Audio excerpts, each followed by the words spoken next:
DCB മീഡിയയുടെ പുതിയൊരു വീഡിയോയിലേക്ക് സ്വാഗതം.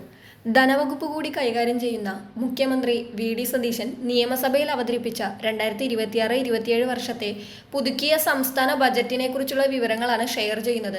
വലിയ പ്രഖ്യാപനങ്ങൾ കാത്തിരുന്ന ജനങ്ങളെ നിരാശപ്പെടുത്തുന്നതാണ് ബജറ്റ്. സംസ്ഥാനം നേരിടുന്ന കടുത്ത സാമ്പത്തിക പ്രതിസന്ധികളുടെ പശ്ചാത്തലത്തിലാണ് വലിയ പ്രഖ്യാപനങ്ങൾ ഇല്ലാതെ പോയത്. ഈ ബജറ്റിൽ ക്ഷേമ പെൻഷനുകൾ, ക്ഷേമനിധി ബോർഡ് പെൻഷനുകൾ, സ്ത്രീ സുരക്ഷാ പെൻഷനുകൾ, തൊഴിലുറപ്പ് പദ്ധതി തുടങ്ങിയവയിലൊക്കെ അംഗങ്ങളായിട്ടുള്ളവർ അറിഞ്ഞിരിക്കേണ്ട പ്രധാന കാര്യങ്ങളാണ് ഷെയർ ചെയ്യുന്നത്. വിശദ വിവരങ്ങളിലേക്ക് കടക്കുന്നതിന് മുൻപായി ചാനൽ ആദ്യമായി കാണുന്നവർ സബ്സ്ക്രൈബ് ചെയ്യുക, വീഡിയോ ലൈക്ക് ചെയ്ത് സപ്പോർട്ട് തരിക, ഫേസ്ബുക്കിൽ കാണുന്നവർ പേജ് ഫോളോ കൂടി ചെയ്യുക.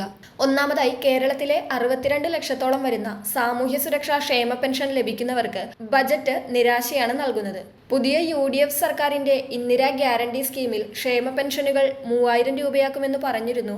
ഒറ്റയടിക്ക് 3000 രൂപ ആക്കിയില്ലെങ്കിലും ബജറ്റിൽ 200 രൂപയുടെ വരെ വർധന ക്ഷേമ പെൻഷൻ ലഭിക്കുന്നവർ പ്രതീക്ഷിച്ചിരുന്നു. എന്നാൽ എല്ലാവരെയും നിരാശരാക്കിക്കൊണ്ട് സാമൂഹ്യ സുരക്ഷാ ക്ഷേമ പെൻഷനുകളിൽ ഇത്തവണ യാതൊരുവിധ വർധനവും വരുത്തിയിട്ടില്ല. നിലവിൽ ലഭിച്ചുകൊണ്ടിരിക്കുന്ന മാസം 2000 രൂപ തന്നെയായിരിക്കും ഈ വർഷം മുഴുവൻ എല്ലാ മാസവും ഗുണഭോക്താക്കൾക്ക് ഇനി ലഭിക്കുക. ഖജനാവിന്റെ നിലവിലെ ശോചനീയാവസ്ഥയിൽ തീർപ്പാക്കാനുള്ള വൻ സാമ്പത്തിക ബാധ്യതകളും കണക്കിലെടുത്താണ് ജനപ്രിയമായ പെൻഷൻ വർധനവിൽ നിന്നും സർക്കാർ പിൻവാങ്ങിയതെന്നാണ് സൂചന. ഭരണപരമായ ചിലവുകൾ കുറയ്ക്കുന്നതിന്റെ ഭാഗമായി സമാന സ്വഭാവമുള്ള വിവിധ ക്ഷേമനിധി ബോർഡുകൾ തമ്മിൽ ലയിപ്പിക്കുവാനും ബജറ്റിൽ തീരുമാനമുണ്ട്. എന്നാൽ നിലവിൽ 15 മാസത്തോളം കുടിശ്ശികയുള്ള നിർമ്മാണ തൊഴിലാളി ക്ഷേമനിധി ബോർഡ് പെൻഷൻ കുടിശ്ശിക കൊടുത്തു തീർക്കുന്നതിനെ പറ്റിയൊന്നും പരാമർശമില്ല. മത്സ്യത്തൊഴിലാളികൾക്ക് നൽകി വരുന്ന മണ്ണെണ്ണ സബ്സിഡി 75 രൂപയായി വർദ്ധിപ്പിച്ചു. മത്സ്യത്തൊഴിലാളികൾക്ക് പ്രത്യേക ഭവന പദ്ധതിയുമുണ്ട്. പട്ടയം ലഭിച്ചിട്ടില്ലാത്ത എല്ലാ തീരദേശവാസികൾക്കും പട്ടയം നൽകും. മത്സ്യബന്ധനത്തിന് പോകാൻ കഴിയാത്ത ദിവസങ്ങളിൽ സർക്കാർ വേതനം ലഭ്യമാക്കുമെന്നും ബജറ്റിലുണ്ട്. തൊഴിലുറപ്പ് പദ്ധതി ജൂൺ 30-ന് കേന്ദ്ര സർക്കാർ അവസാനിപ്പിച്ച് പകരം ജൂലൈ 1 മുതൽ VBG റാംജി എന്ന പേരിൽ പുതിയ പദ്ധതി ആരംഭിക്കുകയാണ്.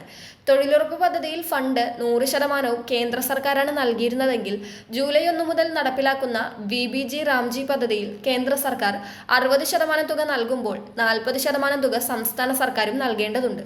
അതായത് ഇത്രയും നാൾ കേന്ദ്ര സർക്കാരാണ് തൊഴിലുറപ്പ് വേതനം പൂർണ്ണമായും നൽകിയിരുന്നതെങ്കിൽ ഇനി മുതൽ സംസ്ഥാന സർക്കാർ 40%-ഓളം ഫണ്ട് നൽകേണ്ടതുണ്ട്. ജൂലൈ 1 മുതലുള്ള VBG റാംജി പദ്ധതിക്ക് കേന്ദ്ര സർക്കാർ 3000 കോടി രൂപയിലധികം അനുവദിച്ചിട്ടുണ്ട്. സംസ്ഥാന വിഹിതമായി 1422 കോടി രൂപ ഇന്ന് അവതരിപ്പിച്ച ബജറ്റിൽ മുഖ്യമന്ത്രി വകയിരുത്തിയിട്ടുണ്ട്. അതിനാൽ ജൂലൈ 1 മുതൽ പുതിയ തൊഴിലുറപ്പ് പദ്ധതി കാര്യക്ഷമമായി തന്നെ മുന്നോട്ട് പോകുമെന്ന് ഉറപ്പായിട്ടുണ്ട്. മുൻ മുഖ്യമന്ത്രി ഉമ്മൻചാണ്ടിയുടെ പേരിലുള്ള ഓരോ കുടുംബത്തിനും 25 ലക്ഷം രൂപ വീതം ലഭിക്കുന്ന സൗജന്യ ആരോഗ്യ ഇൻഷുറൻസ് പദ്ധതി ബജറ്റിൽ പ്രഖ്യാപിച്ചിട്ടുണ്ട്. അപ്രതീക്ഷിതമായ ചികിത്സാ ചിലവുകൾ പല കുടുംബങ്ങളിലും വലിയ സാമ്പത്തിക ബാധ്യതയാണ് സൃഷ്ടിക്കുന്നത്. ഈ ബാധ്യത ലഘൂകരിക്കുന്നതിനും കുടുംബങ്ങൾക്ക് കൈത്താങ്ങാകുന്നതിനുമായി എല്ലാ കുടുംബങ്ങൾക്കും 25 ലക്ഷം രൂപ വീതം ഉമ്മൻചാണ്ടി സൗജന്യാരോഗ്യ ഇൻഷുറൻസ് പദ്ധതി നടപ്പിലാക്കും. ഇത് ഇന്ദിരാ ഗ്യാരണ്ടിയുടെ ഭാഗമാണ്. ഇതിന്റെ പ്രാരംഭ ചിലവുകൾക്കായി 10 കോടി രൂപ ബജറ്റിൽ വകയിരുത്തുന്നുവെന്നാണ് മുഖ്യമന്ത്രി വി.ഡി. സതീശൻ പറഞ്ഞത്. ഇതിന്റെ കൂടുതൽ വിശദാംശങ്ങളും രജിസ്ട്രേഷനും എല്ലാം പിന്നീടാവും ഉണ്ടാവുക.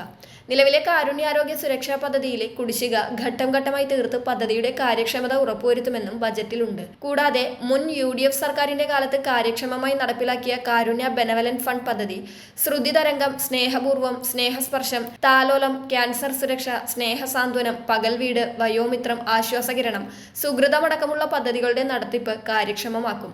എന്നാൽ സ്ത്രീ സുരക്ഷാ ക്ഷേമ പെൻഷൻ ലഭിക്കുന്നവർക്ക് വലിയ തിരിച്ചടി ലഭിച്ചുവെന്നാണ് അറിയുന്നത്. BPL വിഭാഗത്തിൽപ്പെട്ട 35 വയസ്സിനും 60 വയസ്സിനും ഇടയിൽ പ്രായമുള്ള സ്ത്രീകൾക്ക് മാസം 1000 രൂപ വീതം നൽകുന്ന സ്ത്രീ സുരക്ഷാ പെൻഷൻ പദ്ധതി കഴിഞ്ഞ സർക്കാർ അവസാന മാസങ്ങളിൽ നടപ്പിലാക്കിയ പദ്ധതിയാണ്. ഫെബ്രുവരി മാസത്തിലും മാർച്ച് മാസത്തിലും മാത്രമാണ് 1000 രൂപ വീതം വിതരണം ചെയ്തത്. ഏപ്രിൽ മാസത്തിൽ പിണറായി സർക്കാരും മെയ് മാസത്തിൽ സതീശൻ സർക്കാരും സ്ത്രീ സുരക്ഷാ പെൻഷൻ വിതരണം ചെയ്യുകയുണ്ടായില്ല. ഈ വർഷത്തെ പുതുക്കിയ ബജറ്റിൽ ഇതിനായി ഫണ്ട് അനുവദിച്ചതായി കണ്ടില്ല. അതിനാൽ ഈ പദ്ധതിയിൽ അംഗങ്ങളായവർക്ക് ഇനി തുക ലഭിക്കുവാനുള്ള സാധ്യത കുറവാണ്. ഇതുമായി ബന്ധപ്പെട്ട് കൂടുതൽ വിവരങ്ങൾ ലഭിക്കുകയാണെങ്കിൽ കൃത്യമായി അറിയിക്കുന്നതാണ്. പ്രധാനപ്പെട്ട ഈ ഒരു ഇൻഫർമേഷൻ മറ്റുള്ളവർക്കും കൂടി ഷെയർ ചെയ്യുക. ബജറ്റുമായി ബന്ധപ്പെട്ട് കൂടുതൽ വിവരങ്ങൾ ലഭ്യമാകുമ്പോൾ കൃത്യമായി ചാനലിലൂടെ നിങ്ങളെ അറിയിക്കുന്നതാണ്.